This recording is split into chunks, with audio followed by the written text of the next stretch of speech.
আপনি লাইফের এই জায়গাটা এসে একটা মিনিং খুঁজে পেয়েছেন। আমি এখন আসলে মিনিং একটা জায়গায় দেখি, what is the difference between a মানুষ আর পশু পাখি। পাশের বাসায় একটা গরু মারা গেছে, কুকুর মারা গেছে, একটা মানুষও মারা গেছে। কত লক্ষ গরু, ছাগল, কুকুর, সাপ, ব্যাঙ মারা যায়, মানুষও মারা যায়। আমরা আশরাফুল মাকলুকাত, আমরা সৃষ্টির সেরা জীব।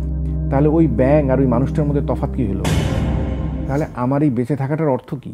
পরিবারে যখন একটা প্রতিবন্ধী সন্তান জন্ম হয়, সেই বাপ মাকে দোষারোপ করা হয়। কি করা যেতে পারে যেটা একটা বড় চেঞ্জ নিয়ে আসবে তাদের জন্য? এই এরিয়াটা তো আসলে একটা এন্টারটেইনমেন্ট এরিয়া না, এটা একটা প্যাথেটিক এরিয়া। এখানে হাসি ঠাট্টা আনন্দ গল্পটা এখানে নাই।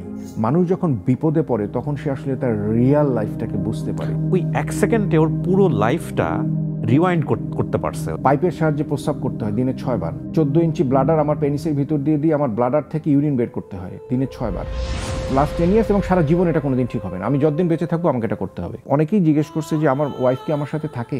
ব্যাপারটা হচ্ছে না থাকারই তো কথা। আপনি যখন দেয়ালে পিঠ থেকে যাওয়া ছাড়া আপনি রিয়াল লাইফটা কিন্তু বুঝতে পারবেন না। আমি এখন যেটা বুঝি, শরীর কিছু না, শরীর কিছুই না, ইস্যু হচ্ছে মাথাটা। লাইফটা তো ডিফারেন্ট হয়ে গেল। হ্যাঁ হ্যাঁ, একদমই। কি চেঞ্জেসগুলো আপনি টের পাচ্ছিলেন যেটা আপনাকে সামহাউ মনে হচ্ছিল যে you are facing difficulties, challenging, বা রিয়েলাইজেশনটাও নিশ্চয়ই চেঞ্জ হয়ে গেল, জীবন বোধের জায়গাটাও চেঞ্জ হয়ে গেল, নইলে তো ফাউন্ডেশনটা হওয়ার কোনো সুযোগই ছিল না। অ্যাবসলিউটলি। আমি এটাকে দেখি আসলে আমার second innings of my life, যে আমার হয়তো, এবং আমি এভাবে দেখি যে আমার হয়তো চলে যাওয়ারই কথা ছিল, হয়তো উপরওয়ালা বা আল্লাহ তাআলা আমাকে একটা সেকেন্ড টাইম সুযোগ দিছে যে 90 মিনিটের খেলা শেষ, এক্সট্রা টাইম এটা আমি পেয়েছি। আমি এটাকে এভাবেই দেখি।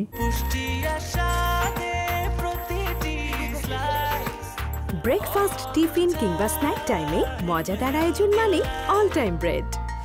যে এই এক্সট্রা টাইমটাকে আমি যেভাবে দেখি এখন, যে এই টাইমটাতে আমি আসলে কিভাবে ইম্প্যাক্ট ফেলতে পারি আমার লাইফে, যে এই টাইমটা যে আমি পেলাম সেটা যেভাবেই হই, আমি হুইল চেয়ারে বসে আছি, হুইল চেয়ারে বসে আমার যে এক্সট্রা টাইমটা, আমি মনে করি আমি আমার জীবনটা আমি আমার মানে জিলে জিন্দেগি বলে না, যে আমি আমার জীবনটা জিয়ে গেছি অ্যাজ এ ফ্যামিলি লাইফ, আমার প্রফেশনাল লাইফ, আমার পার্সোনাল লাইফ। 37 ইয়ার্স অফ এজে আমার অ্যাক্সিডেন্টটা হয়। নাও আই এম 48, মানে 47 প্লাস। 2014 সালে, 11 বছর। হ্যাঁ 11 বছর। জাস্ট অক্টোবরে আমার অ্যাক্সিডেন্ট হয়, 2014 অক্টোবর আর 24 অক্টোবর, মানে এটা এখন মানে 10 বছর প্লাস এখন চলছে। So before my accident, as I said, I was been very satisfied in my everywhere. আমার family life, personal life, childhood life, ক্যারিয়ারে আমি ওই 37 বছরটাকে না জাবর কাটি, যে জাবর কেটে আমার যে কোনো ফ্রাস্ট্রেশন হয় না তা না। এক্স্যাক্টলি, আমি এই জায়গাটায় পোক করতে চাচ্ছিলাম। আপনার দুইটা জিনিস আমি একটু আনতে চাই। একটা হচ্ছে যে সোশ্যাল বিং হয়ে ওঠা, আপনি এই জায়গাটা থেকে এই রকম কমিউনিটির জন্য অনেক বড় কিছু করছেন, আপনার সামর্থ্যের জায়গা থেকে আপনি অনেক কিছু করছেন, এইটা একটা জায়গা। আরেকটা হচ্ছে নিজেকে মোটিভেশনের জায়গাটায় দাঁড় করানো, যে লাইক ওকে ফাইন, আপনি যে লাইফটাতে ছিলেন ওইটা একটা লাইফ, এর পরের লাইফ আপনি নিজে তো ডিমোটিভেট হয়ে যাওয়ার কথা, ডিপ্রেশনে চলে যাওয়ার কথা হিউজলি। এখানে যেটা হচ্ছে কি, এইরকম অবস্থাতে আসলে দুটো পথ খোলা থাকে, whether I have to stay in the bed whole of my life, or otherwise ওই অবস্থা I have to go forward. তখন আমার কাছে I have to go forward ছাড়া কোনো উপায় ছিল না। বিকজ আমি যখন অ্যাক্সিডেন্ট করার পর, আমি যখন লাইফ সাপোর্টে, আমার শুধু ওয়াইফ আমার সাথে আছে, আমি শুধু চোখের ইশারায় ওকে বুঝাতাম যে আমার কার কাছে কত টাকা পাই, কোথায় কি আছে, কারণ সবকিছু তো সে জানতো না, যে কোনো সময় চলে যেতে পারে, যে কোনো সময় আই মে ডাই। তো আমি ওকে চোখের ইশারায় বুঝাতাম। মানে আমি এটা বলছি যে, আর নিজেকে মোটিভেট করার জন্য আসলে অনেক ইস্যুস ছিল, কারণ মোটিভেট না হওয়া ছাড়া আমার উপায় ছিল না। ওই যেটা বললাম, আমার কাছে হয় সারা জীবন বিছানায় এভাবে পড়ে থাকা এবং এখান থেকে ঘুরে দাঁড়ানো। তো এখান থেকে ঘুরে দাঁড়ানোর জন্য আসলে অস্ট্রেলিয়াতে যেভাবে তারা সাইকোলজিক্যালি, এখানে আমি এখন যেটা বুঝি, শরীর কিছু না, শরীর কিছুই না, ইস্যু হচ্ছে মাথাটা, মানসিক। এটা আপনিও ভালো জানেন। তো আমি শরীরটাকে এখন দেখি, আপনি প্রচণ্ড রকম মানে প্রচণ্ড রকম শারীরিকভাবে ফিট থাকার পর আপনি যদি মেন্টালি ডিপ্রেশনে যান, তাহলে তো আর মানুষ সুইসাইড করতো না। এক্স্যাক্টলি, লক্ষ লক্ষ মানুষ তো আর এভাবে চলে যেত না। এত সাকসেসফুল হওয়ার পরও মানুষ সুইসাইড করে কেন? বিকজ পিস্তল থেকে গুলি করে দিচ্ছে। এক্স্যাক্টলি। তো এখানে কথা হচ্ছে যে মেন্টালি আমার ওয়েলবিংটা আসতে সময় লেগেছে অনেক, এবং hugely I have been suffered from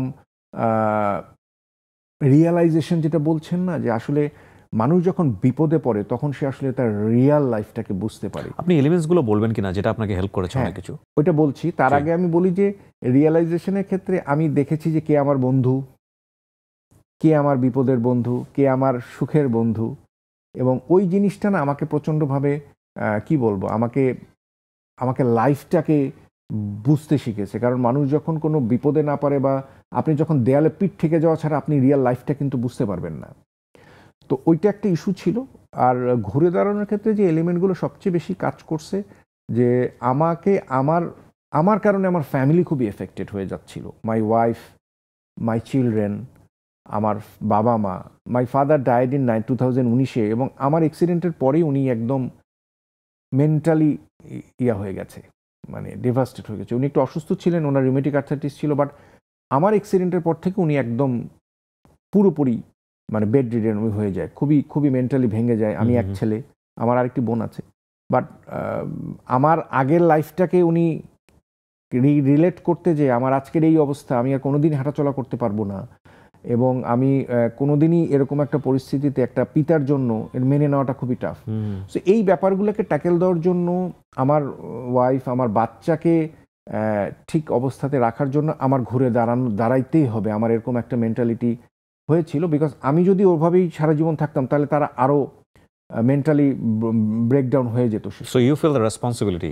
exactly, I feel the responsibility. এবং আরেকটা জিনিস, আমি অস্ট্রেলিয়াতে থাকলাম অনেক দিন, তারপরে আমি ব্যাংককে ছিলাম অনেক দিন, then I was in Kerala. আমি কোচিনে একটা ডিফারেন্ট ট্রিটমেন্ট প্ল্যান চেষ্টা করতে গিয়েছিল, বাট ওটা এখনও ঠিক মতো হয়নি। বাট ওই সময় আমার অনেক ওজন কমে গিয়েছিল, প্রায় 30-32 কেজির মতো, উইচ ওয়াজ অলসো গুড।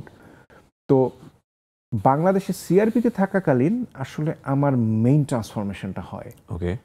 সিস্টারের সাথে আমার ক্লোজনেস, আমি ওখানে দেখি যে আসলে এই অবস্থাতে আমি কত ভালো আছি এবং আমার চেয়ে মানুষ কত খারাপ আছে।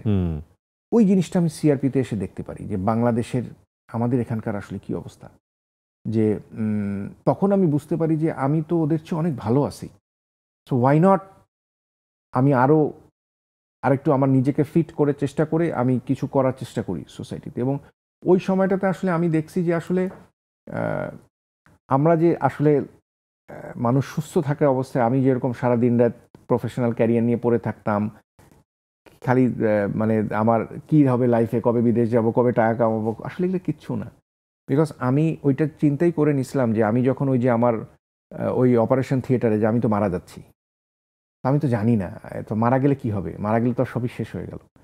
তো আমার ওই রিয়েলাইজেশনগুলো কাজে দিত। আই থট যে আমার লাইফ শেষ, মানে আমি ওটা সবসময় মনে করে নিয়েছিলাম যে আমি আর এগুলোর পিছনে ছুটবো না, কারণ ওটা তো আমার অলরেডি, আমি যদি মারা যেতাম তাহলে তো আর আমি আর কিছুই পেতাম না। তো আমি ওই জন্য জিনিসটাকে দেখছি যে ঠিক আছে, এখন আমার যে রেস্ট অফ লাইফ আছে, আমি জানি না আর কতদিন আমি বাঁচবো, বাট যতটুকু বাঁচবো ততটুকু আমি একটু ইম্প্যাক্টফুল করার চেষ্টা করি। অ্যান্ড আমি এই জিনিসটা ফিল করেছি আমার এই কাজ করতে, যে আমি এখন ডিসএবিলিটি নিয়ে একটু কাজ করার চেষ্টা করি, মিডিয়াতেও আমি কিছু টুকটাক কাজ করছি বা করি এখন। এবং আমি একটা জিনিস দেখছি যে আসলে ওই হ্যাপিনেসগুলোর চেয়ে না, সে অনেক বেতন পাওয়া, অনেক ভালো খাওয়া, অনেক রেস্টুরেন্টে যাওয়া, বিদেশে যাওয়া, এই হ্যাপিনেসগুলোর চেয়ে মানুষের জন্য কিছু করতে পারার হ্যাপিনেসটা অন্য লেভেলের। আর আমি মোটামুটি দেখছি দুনিয়া, দুনিয়া বলতে আমি অনেক কিছু দেখিনি, বাট যতটুকু দেখছি তাতে আমি যে বললাম আমি খুব স্যাটিসফাইড ছিলাম। তো ওই স্যাটিসফ্যাকশন আর এই স্যাটিসফ্যাকশনগুলোর রিয়েলাইজেশনগুলো আবার ডিফারেন্ট। তো ওই জায়গা থেকে আসলে ট্রিগার পয়েন্টগুলো হয়েছে যে আমি কিছু মানুষের ঘুরে যাওয়া দেখেছি, যে আমার চেয়েও খারাপ অবস্থা বা আমার মতো অবস্থা থেকে তারা কিভাবে সাকসেসফুলি সোসাইটির জন্য বা তারা বা এই কাজগুলো করলে এখন আমি ভালো থাকি।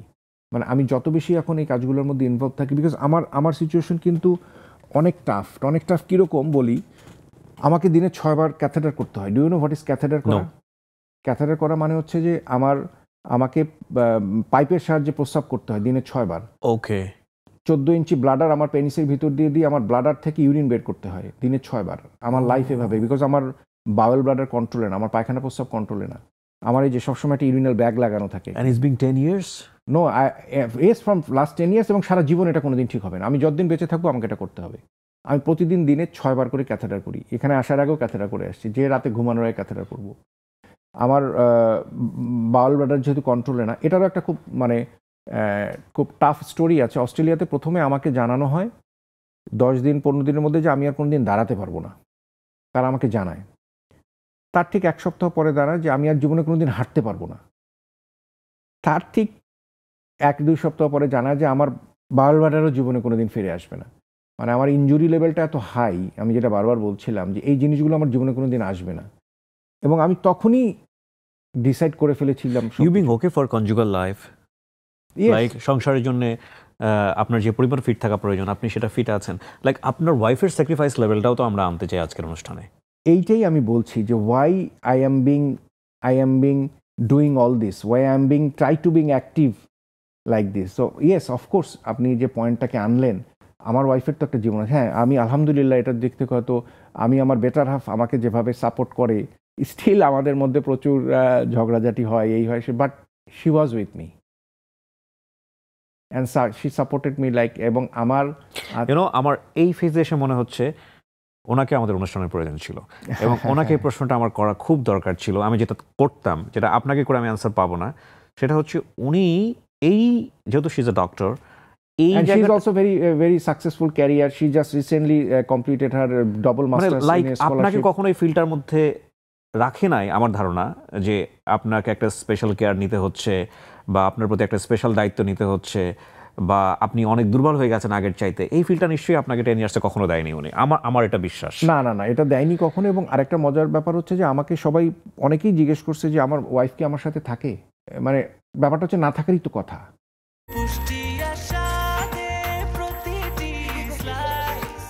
ব্রেকফাস্ট, টিফিন কিংবা স্ন্যাক টাইমে মজাদার আয়োজন মানে অল টাইম ব্রেড। এবং আমি এরকম মানে ম্যাক্সিমাম ক্ষেত্রে যেটা হয়, যখন আমার অ্যাক্সিডেন্ট হয়, then I said I am in 37 years old, she is just 1.5 years younger than me. মানে সে তখন 35-এর মতো ছিল, 35-এর মতো। সো সে ওই সময় থেকে, and she is a good student, সে তার ওয়ার্ক লাইফে ভেরি সাকসেসফুল। সে রিসেন্টলি অস্ট্রেলিয়ান অ্যাওয়ার্ড থেকে একটা স্কলারশিপ করে আসছে, ডবল মাস্টার্স করে আসছে ইউনিভার্সিটি অফ সিডনি থেকে। তো সে তার এরিয়াতে শি ইজ এক্সপার্ট। এবং সে ওই সময় যে স্যাক্রিফাইসটা, বা still it's a great sacrifice to stay with me and like a people with me. মানে আমার মতো একটা মানুষের সাথে থাকা এবং আমাকে সাপোর্ট দিয়ে যাওয়া, of course it's a big sacrifice. Hats off, মানে অসাধারণ।